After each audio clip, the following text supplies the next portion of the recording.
We all know that SUV buyers expect a good level of all-weather capability out of their SUVs. That's pretty well known.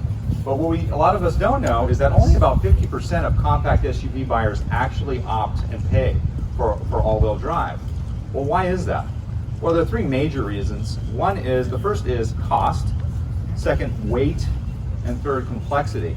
So in terms of cost, adding all-wheel drive to a given SUV can cost around $2,000 as a ballpark figure.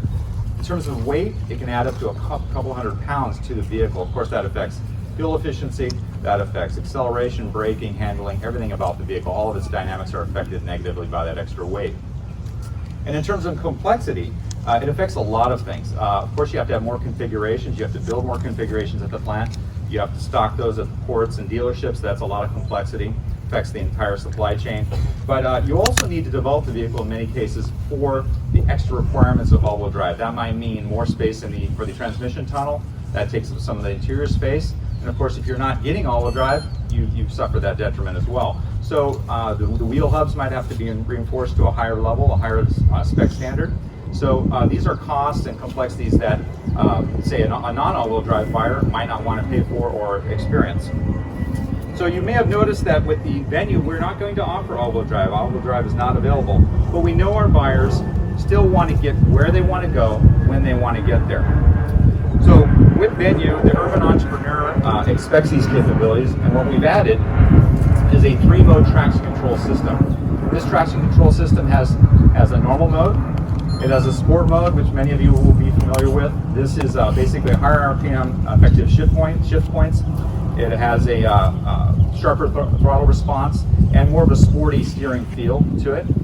And with snow mode, that moves slightly the other direction. That has lower RPM effective shift points for lower torque delivery to the wheels for better traction in low traction conditions.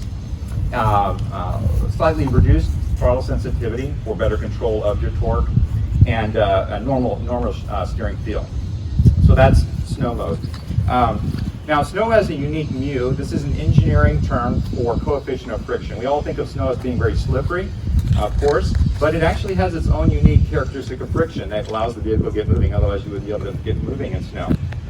And for snow mode, it's tuned specifically for this. So the engineers have found out what that ideal level of friction is and how much wheel spin to allow and how to most effectively get the vehicle moving in low traction conditions. So it's very effective and very cost-effective means of getting around.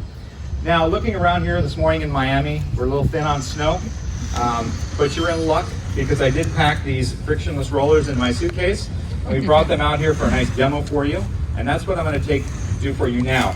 This is called a split mu demonstration. So on the left, you have very low friction rollers. You can test these after and play with them. If you stand on those, you're going to fall over. They're very low friction. And the right, of course, we have a degree of traction on the right front wheel. So we're going to start up the vehicle, and we are in snow mode. And again, this is a unique algorithm for the traction control system. So go ahead and proceed onto the rollers into the divoted area. Okay. And we are in snow mode, and you're going to see the action of snow mode now. He's going to accelerate out of this position. You saw an initial wheel spin, of course, which is natural, and the system sensed this. It's in snow mode, and it delivered that power immediately to the right front wheel to get the vehicle moving. Again, the biggest challenge in snow is braking inertia. When you're at a stoplight, you need to brake inertia. That's the hardest point. Once you get moving, it's easy to keep the car moving.